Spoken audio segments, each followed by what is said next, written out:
Morning, David. We're racing at Flemington this Saturday. We've got Harlow Gold running in race 1 over 1100.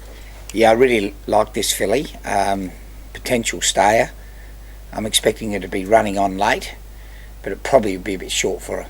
And Michael Walker takes the ride on Sebring Dream, also in the first. Another promising filly, much the same as the stablemate. She's a real bright 1600 metre filly with a future, but she could sprint well fresh. And would you have a preference out of those two? Not really. I think they're very similar, but they'll be both horses for the punters to follow. Race 3, Remar runs over the 1200. Yeah, she had a really long spell, and she's first up. Just breaking out in a winter coat, but I think the market's got her quite wrong, and she would be very good each way odds. All Burns in race 4 over the 2000.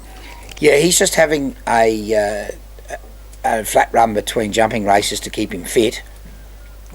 He's a horse that can pull out a good flat run occasionally. Bit better chance than his odds suggest. Cloudscape in race 8 over 1400.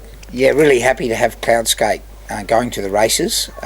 His track work controls have been good, and the further he goes, the better he'll be. And closing out the day at Flemington is Gabella in race 9.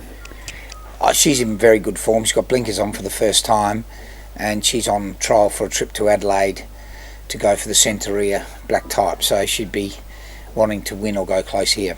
A big team in at Morfettville in race 1, Golden Mane runs over the 2000. Yeah, if he goes, he'll be really well placed, but we're tempted to wait for Caulfield. There's a benchmark 90 next week. Guest of Honour over the mile in race 2, barrier 12. Another one that probably won't be making the trip, drawn wide.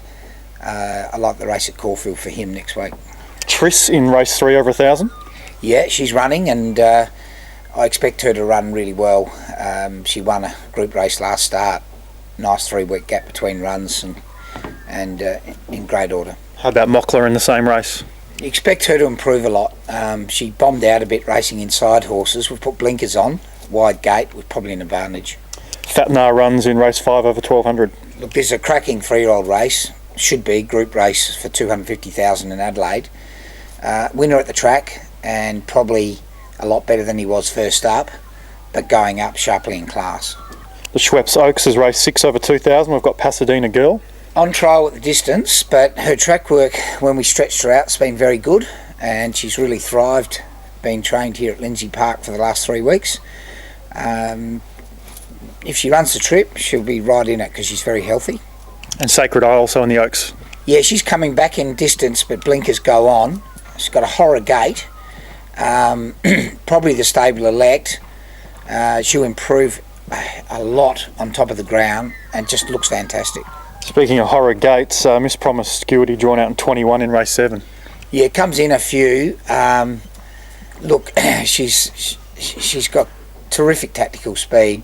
She'll definitely come across, and she'll be right on the pace. And if she doesn't get too bad a run, it'll be right in the finish.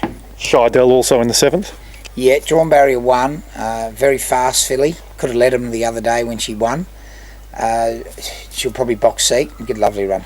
And Whale in the 7th as well. Yeah, she's been saved for this, but it's really a genuine Group 1 race.